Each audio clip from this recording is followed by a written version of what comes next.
serba-serbi di ASEAN Cup sendiri setelah pertandingan perdana melawan Myanmar. Ada 3 poin yang mau kita diskusikan. Yang pertama tentang pemain kita, Doni Tri Pamungkas. Nomor 2, permainan yang keras berujung kasar. Nomor 3 sendiri adalah faktor kelelahan karena jam bolak-balik ke negara lain dalam pertandingan yang hanya beristirahat 3-4 hari. Assalamualaikum, selamat malam dan salam sejahtera untuk kita semua. Kemarin Indonesia sudah bermain di laga perdana melawan Myanmar di ASEAN Cup 2024 ini. Alhamdulillah skor 1-0 kita mampu meraih kemenangan atas Myanmar dan membawa pulang 3 poin. Pertandingan selanjutnya nanti tepatnya tanggal 12 Desember hari Kamis yang akan digelar di Indonesia di Stadion Manahan Solo. Serba-serbi di ASEAN Cup sendiri setelah pertandingan perdana melawan Myanmar. Ada 3 poin yang mau kita diskusikan. Yang pertama tentang pemain kita, Doni Tri Pamungkas. Nomor 2, permainan yang keras berujung kasar. Nomor 3 sendiri adalah faktor kelelahan karena jam bolak-balik ke negara lain dalam pertandingan yang hanya beristirahat 3-4 hari. Kita balik ke poin 1, Doni Tri Pamungkas. Pemain ini menyita perhatian ya, tepatnya di pertandingan perdana kemarin. Dari komposisi pemain yang diturunkan STY sendiri, yang menarik perhatian adalah Doni Tri Pamungkas. Pemain ini sejatinya adalah pemain wingback kiri yang biasa bermain dari belakang ke depan, membawa bola, membuka ruang dan membuat overlapping atau umpan ke depan gawang pertahanan musuh ya. Cuma di pertandingan kali ini di timnas senior ketika melawan Myanmar, STY memainkan Doni Tri sebagai fullback kiri. Jadi dia memang tidak seleluasa ketika dia bertanding di timnas U20, di timnas U19, karena posisinya hanya dipatok di bek kiri. Sesekali naik di atas tengah lapangan permainan kita, tapi lebih banyak bermain di setengah lapangan. Hanya saja permainannya masih konsisten, tetap bermain efektif, langsung membuang bola, memberi operan dan lain sebagainya, dan yang pasti tidak pernah membuat atraksi ya, kesalahan dan lain sebagainya. Dalam pertandingan kemarin antara Myanmar dan Indonesia, ketika kita melawan Myanmar dengan skor 1-0 untuk kita, lini pertahanan banyak dipuji karena yang bermain menonjol adalah 3 trio back kita. Ada Doni Tri, ada Kadek Arel, dan ada juga Ferrari yang bertugas sebagai kapten di babak pertama.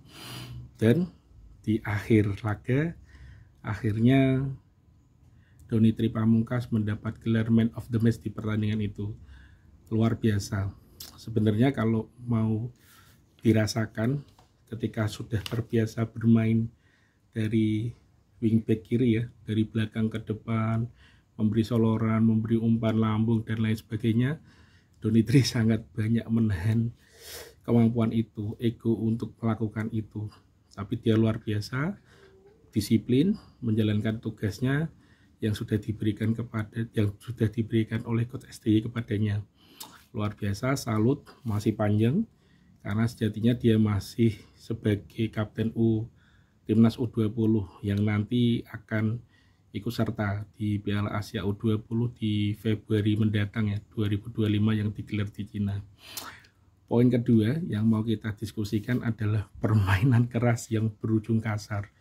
Dalam laga melawan Myanmar sendiri banyak sekali pelanggaran-pelanggaran keras ya yang berujung kasar menurut saya, karena memang beberapa kali pemain kita dilanggar dengan sangat kasar. Memang sudah terbiasa di ASEAN Cup sendiri melakukan pelanggaran-pelanggaran seperti itu ya. Cuman pemain kita harus lebih berhati-hati, mampu memainkan tempo dan tidak terpancing emosi ya. Karena puncak dari kerasnya permainan itu adalah ketika Marcelino Ferdinand terjatuh dan dengan sengaja ditendang keras sekali bolanya menuju ke wajah ya. Harusnya kartu merah itu, cuman memang diganjar kartu kuning. Dari total semua pelanggaran ada Detan juga yang kena pelanggaran, ada Nico kena pelanggaran. Yang paling menyorot perhatian adalah Marcelino Ferdinand karena ditendang keras sekali di wajahnya dengan bola. Dari konversi persnya Pak Erick Thohir sendiri menginformasikan PSSI akan melayangkan surat protes kepada AFF untuk melakukan perbaikan di ASEAN Cup ini ya. Semoga ke depan ASEAN Cup menjadi lebih baik, terutama permainan yang kasar itu dihilangkan. Kalau keras oke lah, tapi kalau kasar bahaya. Karena ini manusia, ini atlet, akan sangat berbahaya. Indonesia sendiri pernah mengalami trauma ya, tapi bukan di ASEAN Cup atau AFF, tepatnya di SEA Games 2019 di mana pemain kita, wonderkid kita, kapten kita waktu itu Evan Dimas yang ditackle keras oleh pemain Vietnam sehingga mengalami cedera dan harus tarik keluar. Setelah kejadian itu hingga sekarang performa Evan Dimas pun belum kembali seperti awal-awal dulu ketika membela timnas U19 hingga awal-awal membela timnas senior ketika dilatih Luis Milla. Ya sudah hilang lah Evan Dimas. Semoga segera cepat membaik, bisa menemukan performa terbaiknya dan bisa ikut dalam kancah sepak bolaan nasional lagi, karena sudah lama kita tidak melihat Evan Dimas.